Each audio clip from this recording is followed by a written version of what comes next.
Oasis Audio presents Hardy Boys Adventures Number 7, Shadows at Predator Reef by Franklin W. Dixon. Read for you by Tim Gregory.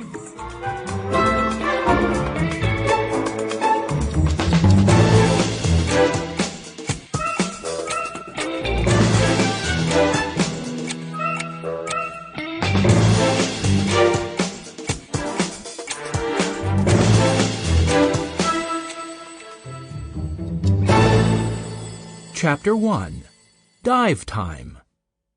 Joe. It was the last dive of the morning.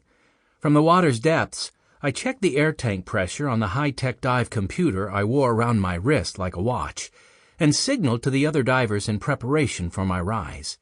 It wasn't until I reached the surface that I saw the big gray dorsal fin slicing through the water and heading straight at me.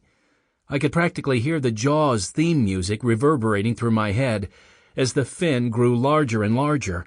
I glanced around, but there was nowhere for me to go. The beast sped closer until its sleek gray snout rose out of the water mere inches from my face. It was a huge dolphin. The playful animal leaped over my head and slid back into the water on the other side, chattering happily. "Great job on that last dive, Joe," my super-cute scuba instructor, Allie Hawk, called from the side of the ginormous water tank. "I think Scooter approves." "Well, I have an excellent teacher," I started to reply, just as Scooter, the bottlenose dolphin, spit a fountain of water in my face, ruining my attempt at being suave. I think he was jealous. "Thanks, Aquaman," Allie giggled. "Now, hop on out, do an equipment check, and then you can head over to the reef for the opening day celebration." Scooter gave my backside a helpful nudge as I climbed out of the dolphin tank at Bayport Aquarium, where I was taking a scuba certification course. I had a feeling diving skills would come in handy someday, and for more than just fun. See, my brother Frank and I have this knack for solving mysteries. We've been doing it ever since we were kids in our hometown of Bayport, and over the years I've learned that it never hurts for a detective to know a few extra tricks. It might still be a while before Frank and I could get our investigators' licenses, not that ever stopped us before, but soon I'd be a card-carrying scuba diver. Frank and I had both caught the ocean bug on our last big case, which had us spending a lot of time on the waterfront aboard a restored Revolutionary warship. The ship was docked just across the harbor from the Bayport Aquarium, which had given Frank the idea of volunteering at the aquarium to help out with the grand opening of their new exhibit. Predator Reef was going to be the world's largest indoor habitat of its kind, designed by world-famous architect Bradley Valador.